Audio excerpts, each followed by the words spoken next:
لله الحمد لله نحمده ونستعينه ونستغفره ونؤمن به ونتوكل عليه ونعوذ بالله من شرور أنفسنا ومن سيئات أعمالنا من يهده الله فلا مضل له ومن يضلله فلا هادي له ونشهد أن لا إله إلا الله وحده لا شريك له ونشهد أن سيدنا ومولانا محمدا عبده ورسوله الذي أرسل بالحق بشيرا ونذيرا أما بعد فأعوذ بالله من الشيطان الرجيم بسم الله الرحمن الرحيم سبحان الذي أسرى بعبده ليلا من المسجد الحرام إلى المسجد الأقصى الذي باركنا حوله لنريه من آياتنا إنه هو السميع البصير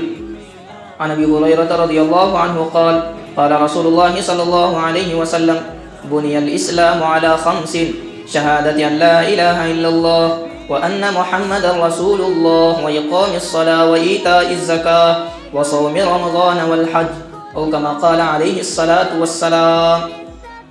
محترم سامعین اکرام، معزز بزرگان دین، میرے بھائیوں، بزرگوں اور اللہ کے نیک بندوں، اللہ کے مخصوص بندوں، آج کی رات بڑی ہی اہمیت کے حامل ہے، بڑی ہی یادگار کے قابل ہے. اسی یادگار کی وجہ سے ہم لوگوں کو اللہ تبارک و تعالی نے اس رات میں جاگنے کی، اس رات کو یاد کرنے کی توفیق عطا فرمائی. اس کے اندر کچھ نیک اعمال کرنے کی، کچھ نیک باتیں سننے کی، کچھ صالحات، عمل و صالحات کرنے کی توفیق عطا فرمائی. یہ بہت ہی بڑی قیمتی رات ہے. اس رات کے بارے میں آج 27 رجب المرجب ہے. 27 رجب المرجب کو آپ صلی اللہ علیہ وسلم کو معراج ہوئی. آپ صلی اللہ علیہ وسلم کو معراج ہوئی. معراج عرج یعرج عروجا، معراج کہا جاتا ہے بلندی پر چڑھنا. معراج کسے کہتے ہیں؟ بلندی پر چڑھنا. جب انسان زمین سے چھت پر چڑھتا ہے تو کیا کہتا ہے؟ ارست السقف، میں چھت پر چڑھا. تو ایسے ہی جب آپ صلی اللہ علیہ وسلم زمین سے آسمان پر گئے، زمین سے کوسوں دور اللہ تبارک و تعالیٰ کے قریب گئے تو اسے معراج کرتے ہیں. عروج، بلندی. معراج کا کیا ترجمہ ہے؟ بلندی. اللہ تبارک و تعالیٰ نے زمین سے آسمان پر اٹھایا، اتنا اونچا اٹھایا، اتنا بلند کیا، اسی کا ترجمہ ہے معراج. اسی کو کیا بولتے ہیں؟ معراج. تو آپ صلی اللہ علیہ وسلم پیدا ہوئے. آپ صلی اللہ علیہ وسلم کی پیدائش سے پہلے، آپ صلی اللہ علیہ وسلم کی پیدائش سے پہلے آپ صلی اللہ علیہ وسلم کی ماں کا نام کیا ہے؟ آمینہ. کیا نام ہے؟ آمینہ. حضرت آمینہ رضی اللہ عنہا آپ صلی اللہ علیہ وسلم کی بیوی. آپ صلی اللہ علیہ وسلم جب اپنے ماں کے پیٹ میں 50 دن پہلے آپ صلی اللہ علیہ وسلم کے ماں کے چہرے پر، ماں کی پیشانی پر، ماں کے بل پر روشنی دکھائی دینا شروع ہوگی. ابھی دنیا میں آئے نہیں، ابھی آنا باقی، ابھی دنیا کے نظام کو بدلنا باقی، ابھی دنیا کے اوپر حکومت کرنا کیا ہے؟ باقی. ابھی ماں کے پیٹ میں ہی ہے. حضرت آمینہ رضی اللہ عنہ کا چہرے پر ایسی روشنی دکھائی دی، نور محمدی سب کو دکھتا تھا. سب سمجھ جاتے تھے کہ یہ ایسی اولاد کو جنم دینے والی ہے، ایسی اولاد کو جنم دینے والی ہے. کسی ماں نے آج تک ایسی اولاد کو جنم نہیں دیا. چہرے سے معلوم چلتا تھا. 50 دن پہلے آپ صلی اللہ علیہ وسلم کے پیدا ہونے سے ہم لوگ پڑھتے ہیں نا، الم تر کیف فعل ربک باصحاب الفیل الم یجعل کیدہم فی تضلیل وارسل علیہم طیرا ابابیل ترمیہم بحجارۃ من سجیل فجعلہم کعصف مأکول. اس کے اندر منظر کشی کی گئی ہے. جس نے کعبہ پر حملہ کر دیا تھا، جس نے کعبہ کو مٹانے کی کوشش کی تھی، مکہ نام سنا ہوگا نا، مکہ کو مٹانے کی کوشش کی تھی ابرہہ نے. ابرہہ بادشاہ تھا اس زمانے کا، بہت بڑا بادشاہ، عیسائی بادشاہ تھا. وہ سوچتا تھا کہ سارے لوگ مکہ کیوں جاتے ہیں، سارے لوگ مکہ کا طواف کیوں کرتے ہیں، پوری دنیا سے مکہ کی طرف کیوں جاتے ہیں. اس نے سوچا کہ میں جا کر کیا کروں گا. سب سے پہلے ابرہہ نے مکہ کی طرح اپنے گاؤں میں اسی طرح کا ایک گھر بنایا. جس طرح مکہ ہے نا، مکہ ہی کی طرح ایک گھر بنایا. جس طرح مکہ ہو ایسا لگنا چاہیے کہ مکہ ہی. لوگوں میں اعلان کیا کہ اے لوگو آج کے دن کے بعد تمہارا مکہ وہ نہیں ہے، مکہ کیا ہے؟ یہ مکہ ہے، اب تم یہاں پہ آؤ، یہاں پہ طواف کرو، اس کے ارد گرد گھومو اور یہی تمہارا حج ہے۔ ابرہہ نے ایسا کہا، پھر لوگ نہیں آنے نہیں لگے اور اللہ تبارک و تعالیٰ کی طرف سے ایسی آگ آئی، اللہ تبارک و تعالیٰ کی طرف سے ایسی عذاب آئی کہ پورے گھر کو جلا دیا، پورے گھر کو کیا کر دیا؟ جلا دیا۔ ابرہہ نے جو مکہ بنایا تھا، اللہ نے عذاب بھیجا، اللہ نے آگ بھیجا اور اسے جلا دیا۔ جلانے کے بعد اب ابرہہ کا جو دماغ تھا نا وہ خراب ہو گیا، غصے سے پاگل، کرے تو کرے کیا۔ اس نے ایک دم بہت بڑی لشکر تیار کی، کہا کہ نہیں ایسا کام نہیں چلے گا، چلو ہم مکہ چلتے ہیں۔ بہت بڑی لشکر تیار کی، بہت سارے ہاتھیوں کے ساتھ گئے مکہ اور مکہ پر چڑھاوا کیا، ہلّا بولا، کہا کہ مکہ میں جتنے آدمی ہیں سب کو ختم کر دو اور پورے مکہ کو تحس نحس کر دو۔ ابرہہ گیا پورے لشکر لے کر مکہ۔ پہلی مرتبہ اس نے مکہ کہاں بنایا؟ اپنے گاؤں میں بنایا، لیکن وہ بھی نہیں چلا، آگ آئی اسے جلا دیا۔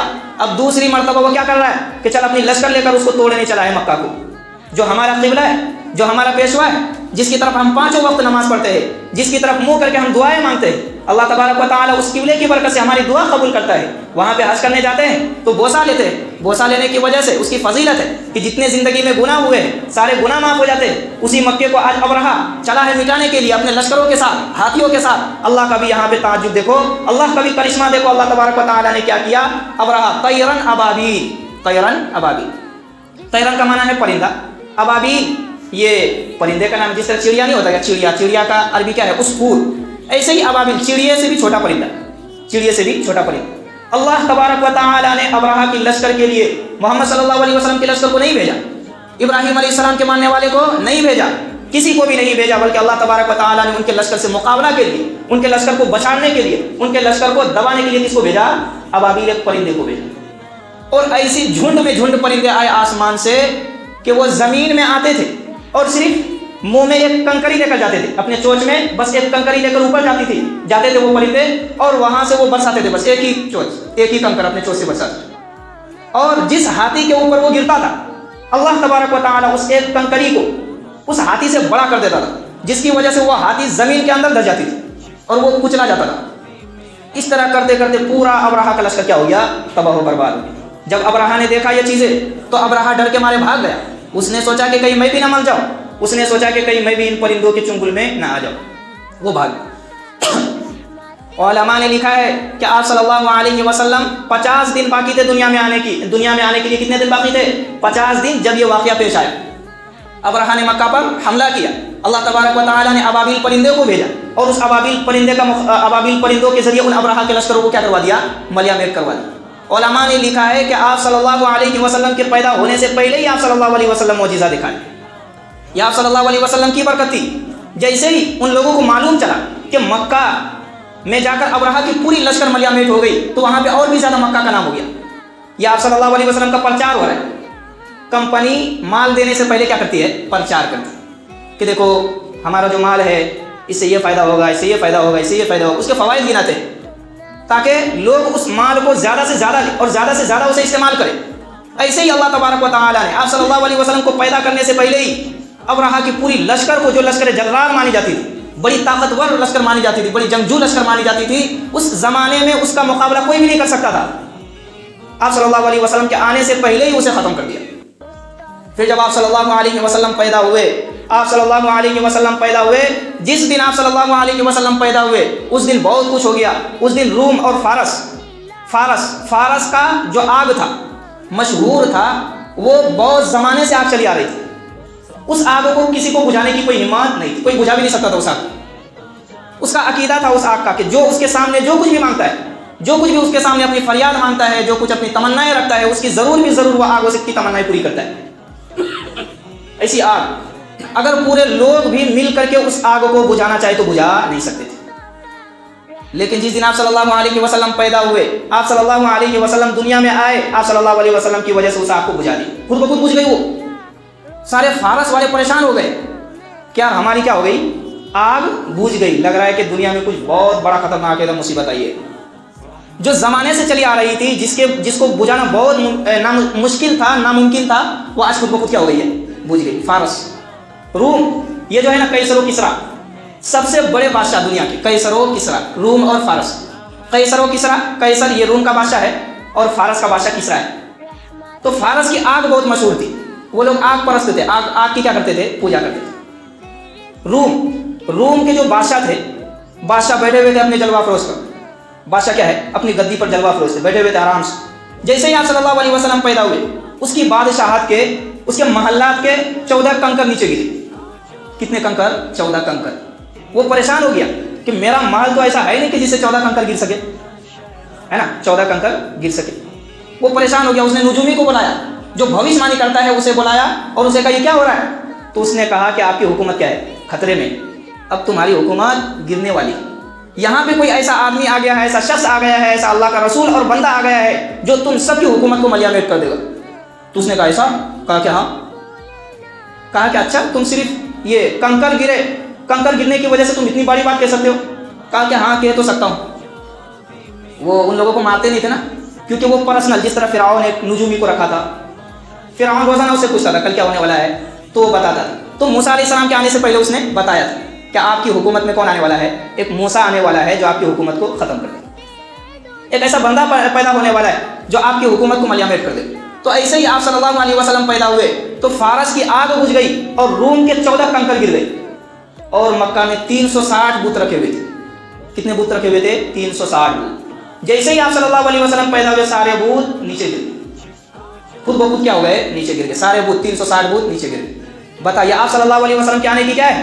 خبر ہو رہی ہے کہ آپ صلی اللہ علیہ وسلم آ رہا ہے، اب بس اسی کا جلوہ چلے گا، اب بس اسی کا جلوہ چلے گا، جدھر جاؤ گے بس اسی کا نام چلے گا، کوئی آگ نہیں، کوئی فارس نہیں، کوئی روم نہیں، کوئی کسریٰ نہیں، کوئی بت نہیں، بس کس کا نام چلے گا؟ رسول اللہ صلی اللہ علیہ وسلم۔ یہ تو ہو گئے 360 بت بھی گر گئے، فارس کی آگ جس کے اوپر لوگوں کی تمنائیں تھی، امیدیں تھی کہ جو اس سے مانگیں گے وہ آگ دے گی، وہ بھی بجھ گیا۔ اور روم کا جو بڑا بادشاہ تھا، اس کے بادشاہت کے محل کے 14 کنکر گرے، جس کی وجہ سے اسے اپنی حکومت خطرے میں ڈالنے کا اس کو ڈر ہو گیا کہ میری حکومت اب جانے والی ہے۔ یہ آپ صلی اللہ علیہ وسلم پیدا ہوئے۔ آپ صلی اللہ علیہ وسلم پیدا ہونے کے بعد آپ صلی اللہ علیہ وسلم کا نام ہر جگہ لکھا ہوا تھا۔ آپ صلی اللہ علیہ وسلم نے فرمایا کہ میرا جو نام ہے آدم علیہ السلام کے گردن پر لکھا ہوا تھا، لا الہ الا اللہ محمد رسول اللہ۔ جنت کے ہر دروازے پر لا الہ الا اللہ محمد رسول اللہ لکھا ہوا ہے۔ جنت کے ہر ایک نہر پر، ہر ایک محل پر کیا لکھا ہوا ہے؟ لا الہ الا اللہ محمد رسول اللہ۔ جو بھی نبی آتے تھے، ہر نبی کے دل میں اور ان کے پیشانی سے یہ ظاہر ہوتا تھا کہ یہ اصل نبی نہیں ہے، اصل نبی کوئی اور ہے۔ اصل نبی کیا ہے؟ کوئی اور ہے۔ کتابوں میں لکھا ہے، علماء نے ان کی آپ صلی اللہ علیہ وسلم کی فضیلت بیان کی ہے کہ جو بھی نبی آتا تھا اس سے ظاہر ہوتا تھا، اس کے پیشانی پر لکھا ہوا ہوتا تھا لا الہ الا اللہ محمد رسول اللہ، کہ اصل رسول کون ہے؟ محمد صلی اللہ علیہ وسلم۔ آپ صلی اللہ علیہ وسلم بڑے ہو گئے۔ آپ صلی اللہ علیہ وسلم جب دائیں حلیمہ کے پاس دودھ پینے کے لیے جاتی تو آپ صلی اللہ علیہ وسلم کے معجزات وہ لوگ دیکھتے تھے۔ کون؟ دائیں حلیمہ۔ کیا دیکھتے؟ ایک مرتبہ دیکھا اس نے کہ ساتھ ساتھ چل رہے آپ صلی اللہ علیہ وسلم، دائیں حلیمہ ان کی ماں تھی نا، دودھ پلائی اس نے، مائی ہوئی، ساتھ ساتھ